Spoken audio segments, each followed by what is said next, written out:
comment investir la somme de 10 000 euros dans les marchés financiers. Ce sera exactement l'objet de cette vidéo où je vais t'expliquer comment est-ce que tu peux faire, vu les différents produits financiers qui existent, comment est-ce que tu peux procéder pour investir la somme de 10 000 euros. Avant de continuer la vidéo, je t'invite à aller dans la barre de description où tu auras accès à une formation au fait qui va te permettre de comprendre comment est-ce que tu peux multiplier ton argent par 100%. Alors, figure-toi qu'une fois, j'étais en train de causer avec un ami, je dirais même un client. On s'est rencontrés sur la plateforme LinkedIn. Ok, LinkedIn, c'est une plateforme où je suis aussi assez actif. Je fais beaucoup de publications, j'échange avec beaucoup de personnes dont tu peux aussi profiter pour aller me suivre sur LinkedIn si tu ne le fais pas encore. Et je causais donc avec un potentiel client et il m'a dit s'il avait 10 000 euros, alors avec ces 10 000 euros, il va sûrement faire des super bons investissements.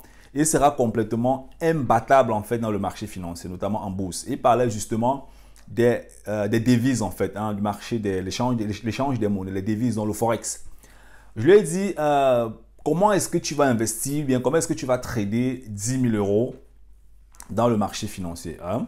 Il m'a expliqué la stratégie qu'il allait adopter, il m'a dit comment est-ce qu'il allait procéder. Il m'a dit qu'il était voir un de ses frangins dans un autre pays. Il lui a donné beaucoup de techniques. Donc, s'il a 10 000 euros, il va faire mouche avec. Alors, tu sais, je dis souvent dans ma chaîne YouTube, moi, j'ai commencé avec 1 000 euros. Après, j'ai commis beaucoup d'erreurs. Je suis passé à 3 000 euros. Je croyais que je comprenais comment ça fonctionne. Après, je suis allé à 10 000 euros. J'ai utilisé beaucoup de leviers à 40 000 euros, ainsi de suite.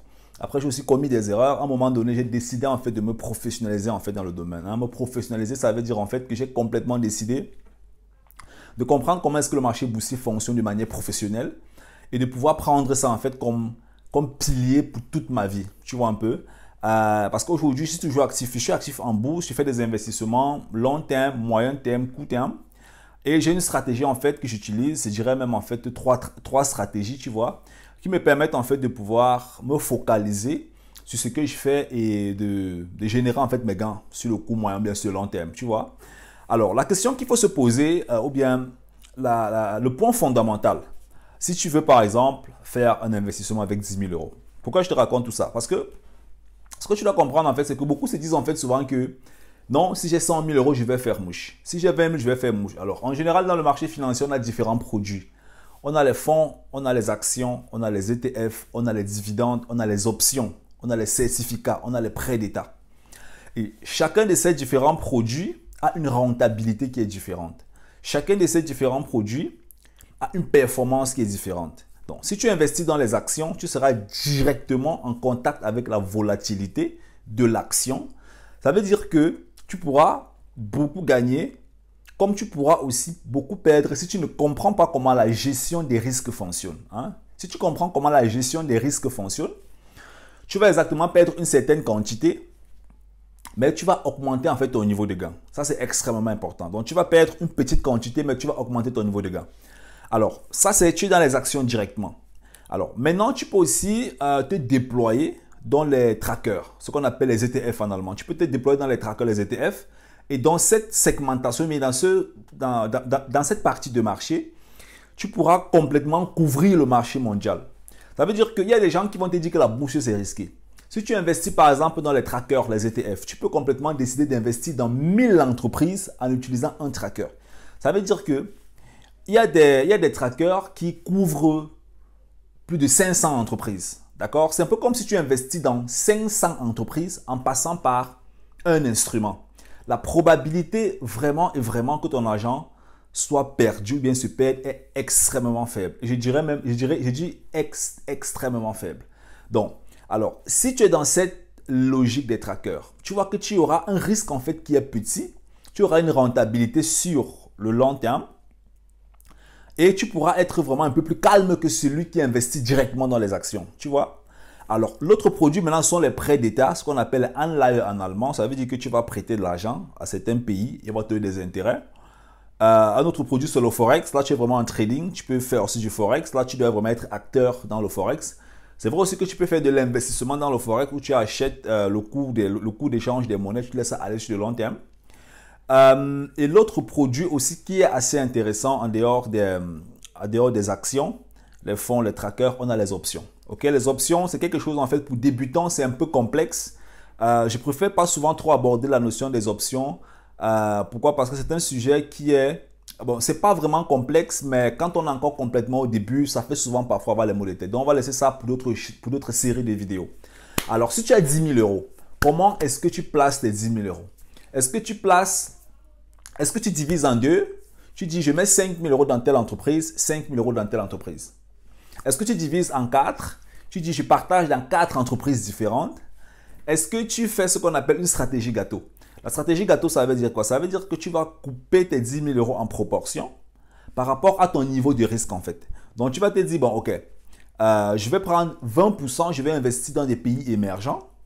Je vais prendre 60%, je vais investir dans des pays à moins risque. Je vais prendre X%, je vais investir dans tel marché, les marchés assez volatiles, tu vois. Est-ce que c'est comme ça que tu vas procéder? Ou alors tu vas simplement prendre tes 20 000 euros, tu vas balancer dans une entreprise? Alors, ce que moi je vais te conseiller, si tu as 10 000 euros, avant même d'aller dans le marché financier faire une transaction, si tu as 10 000 euros, la première chose en fait, c'est de te poser la question, quel est l'objectif que je vais atteindre avec ces 10 000 euros? Est-ce que je veux que ces 10 000 euros deviennent 50 000 euros? Est-ce que je veux que ces 10 000 euros deviennent 5 000 euros? Est-ce que je veux que ces 10 000 euros deviennent 12 000 euros en fin d'année? Donc, tu dois te définir un objectif et une période. Si tu te dis, bon, ok, je veux que mes 10 000 euros deviennent 15 000 euros dans 2 ans, alors automatiquement, tu devras adopter une autre stratégie d'investissement. Ok? Parce qu'il y a des produits financiers, par exemple, qui ont des performances de 3-4% par an. D'autres qui pourront avoir des performances, en fait, ça varie, tu vois. Alors que si tu es en trading, ça veut dire que tu es actif, tu manages toi-même le capital, alors tu auras aussi une autre performance. Donc, ça veut dire que comment est-ce que tu vas placer tes 10 000 euros? Ça dépend d'abord de ton objectif. Si ton objectif, c'est OK, bon, je vais avoir 3 000 euros. Ben, OK, tu peux par exemple trouver des dividendes, OK? Il y a des dividendes d'entreprise, il y a des entreprises où tu peux mettre tes 10 000 euros et l'entreprise donne en fin d'année ou bien une fois par an 3 000 euros, d'accord? Les entreprises qui font dans les matières premières sont basées dans des sites, dans des gros sites là-bas en Amérique. Il y a pilotent beaucoup de centrales en matières premières dans le monde entier. Dernièrement, je regardais encore une entreprise comme ça. Le cours de l'action a chuté actuellement, c'est dans les 3 euros et l'entreprise te paye 1 euro de dividendes. Donc, si tu as 900 euros, tu achètes les actions de 3 euros. Donc, ça va te faire combien d'actions? Tu peux faire le calcul. Pour 900 euros divisé par 3, tu auras une quantité et à cette quantité-là, tu vas recevoir un bonus en fait de 1 euro. Alors, je me suis retrouvé dans les calculs, tu pouvais faire une rentabilité, je crois. Sur 3 euros, tu as 1 euro, on aura dans les rentabilités de 30%. Tu vois, donc tu investis 3 euros par action pour avoir 1 euro de rentabilité. Donc, on est dans les 30% en fait de rentabilité par action. Alors, sur ces 30% là, tu vas enlever peut-être, je ne sais pas trop, l'inflation. Tu vas enlever encore, tu vas enlever quoi? Tu vas enlever les transactions, voilà, c'est pas beaucoup.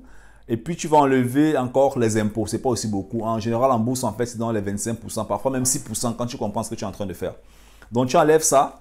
Et puis, tu vas te retrouver quand même en fin d'année avec une très bonne rentabilité. Donc, si tu mets par exemple tes 10 000 euros dans cette entreprise, alors elle pourra te donner, peut-être tu vas acheter, je ne sais pas quel paquet à 3 euros tu vas acheter, pourra te générer peut-être enfin, une fois par an, elle pourra te générer dans les 3 000 euros. Ça, c'est une stratégie. D'accord? Ça veut dire que tes 10 000 euros, tu les prends et puis tu te dis, bon, ok, je ne vais pas me casser la tête avec les graphiques, monter, c'est descendu, analyser les courbes. Non. Je vais avoir un revenu passif. Ça veut dire que chaque année, je vais avoir par exemple 2 000 euros. Ça, c'est la stratégie des 10 000. Ok. Avec ça, maintenant, qu'est-ce que tu fais? Tu cherches une entreprise qui est très bien placée dans le monde entier. Il y en a plusieurs. Moi, en fait, je reçois des rapports financiers parce que je suis inscrit dans des rapports financiers en Amérique, en Allemagne, que je paye bien sûr, des rapports financiers qui me permettent aussi d'améliorer ma culture financière et qui me permettent de savoir exactement où est-ce que je peux mettre quoi, quand et à quel moment. Tu vois un peu? Donc c'est ça en fait. Je pense que si tu t'intéresses au monde de l'investissement, au monde de la bourse, c'est aussi intéressant pour toi que tu puisses avoir ce genre de choses. Voilà, tu te formes, tu fais tes propres investissements et puis que tu continues à lire les rapports financiers. Les rapports financiers te permettent simplement de te développer. Ça te permet de comprendre en fait comment le monde boursier, le monde économique, comment est-ce que ça fonctionne. Ce qui fait qu'à partir d'un certain moment donné, ce sera complètement facile d'interpréter tous ces jargons, de pouvoir décider que, ah ok, donc, dans telle entreprise, je peux mettre 5 000 euros à telle période et puis je récupère 1 000 euros. Dans telle entreprise, je peux mettre 20 000 euros à telle période et puis je récupère 3 000 euros. Ce genre de choses, en fait, vont se dessiner dans ta tête automatiquement. Mais ça ne peut pas venir comme ça du jour au lendemain. Il faut que tu dois mettre du temps là-dedans. Tu dois mettre du temps et de l'argent. C'est comme ça que ça vient, en fait. Tu vois, on ne devient pas ingénieur en s'asseyant simplement comme ça là et puis on se dit, bon, le professeur, non. On s'assoit, on fait les exercices, on travaille, on passe les examens, on fait les travaux pratiques et puis on devient ingénieur. Tu vois, donc c'est un processus, la même chose en bourse. Voilà. Donc j'espère que cette vidéo t'a plu. Je t'ai montré quelques stratégies je t'ai montré quelques stratégies qui te permettent de comprendre comment est-ce que tu peux investir la somme de 10 000 euros. Maintenant, c'est à toi de voir en fin de compte. Comme je t'ai dit, pour résumer, un, c'est un objectif annuel. De deux, en fait, par rapport à cet objectif, tu vas définir la stratégie. Hein. Est-ce que tu veux aller sur le risque? Est-ce que tu veux être au moyen? Est-ce que tu veux être défensif? Quelle est la rentabilité que tu attends?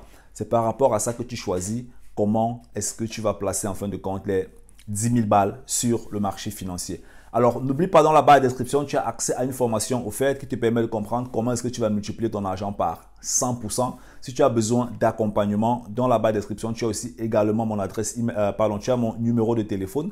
Tu m'écris et puis on pourra voir comment est-ce que je vais t'aider à faire tes premiers pas dans le secteur boursier. On est ensemble. Big up. Ciao, ciao.